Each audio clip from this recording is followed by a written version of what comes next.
kicking. I must say, I think for us, despite the extraordinary result we saw overnight, with this big shift of the Conservatives, all based, I think, on fear of the SNP and fear of the SNP-Labour coalition, that certainly damaged Ed Miliband's prospects, and you would have thought that that would have damaged UKIP's prospects. Well, in some ways it did, in some ways it didn't.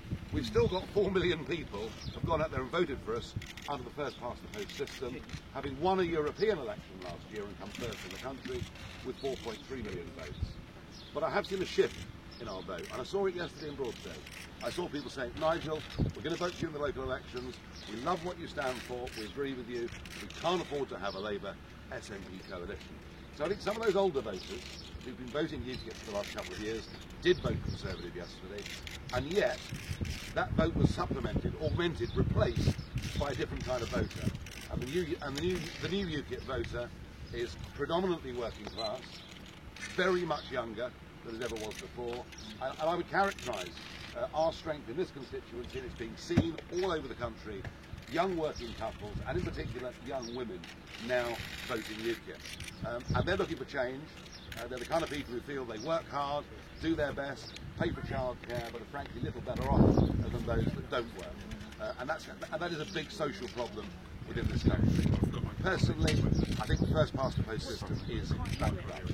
It's bankrupt because one party can get 50% of the vote in Scotland and nearly 100% of the seats, and our party can get 4 million votes and just one seat. And I think for those reasons, there are a lot of angry UKIP people out there. They're not giving up on UKIP, but absolutely determined that we get a fairer, more effective system. But there's something deeper about this first past the post system.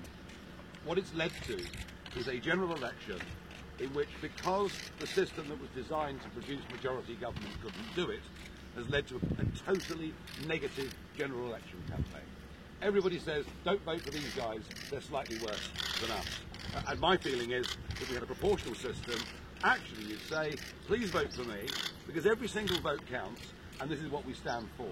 So I think electoral reform wouldn't just make our politics fairer, I think it would make it more open, more honest, and we'd see some real debate.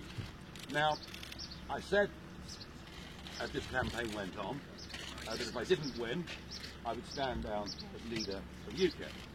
And I know that you and the media are used to party leaders making endless promises that they don't actually keep.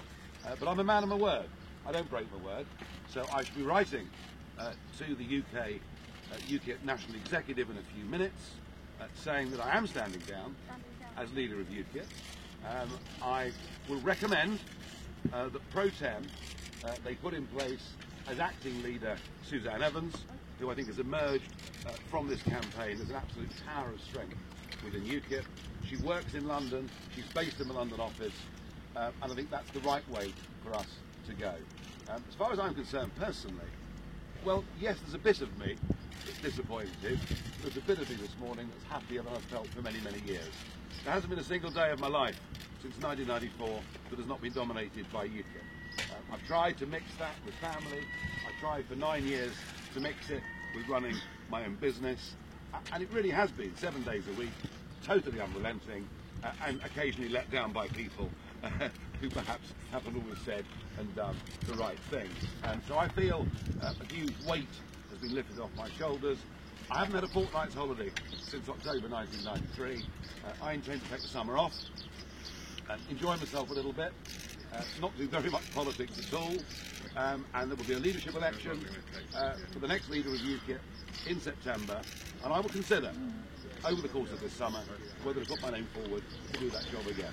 One thing I'm certain of, one thing I'm absolutely certain of, is there are opportunities coming up electorally. I look at the Welsh Assembly elections next year, the Scottish Parliament the year after, the London Assembly elections, goodness knows what by-elections may come, and I think those 4 million people out there are pretty loyal. They're voting for us, not because they think we're slightly less worse than somebody else, they're voting for us because they believe in us. And I think the next chapter of UKIP has begun. I want us to reform our membership model. I want to make this a party that you can join for £10 and not £30. I want us to recognise the huge success we've had in this campaign on social media and work even harder on that. And I think you'll see a younger, more vibrant, energetic UKIP campaigning not just to get our country back from Brussels, not just to control immigration sensibly with the Australian-style point system, but one that actually wants to see a fairer society that helps those who are out there working hard and trying their best to have a better life, and an electoral system that actually engages people and gets people thinking that when they vote, they might just get a government and a parliament that is representative of their views. Thank you. Nigel, good point.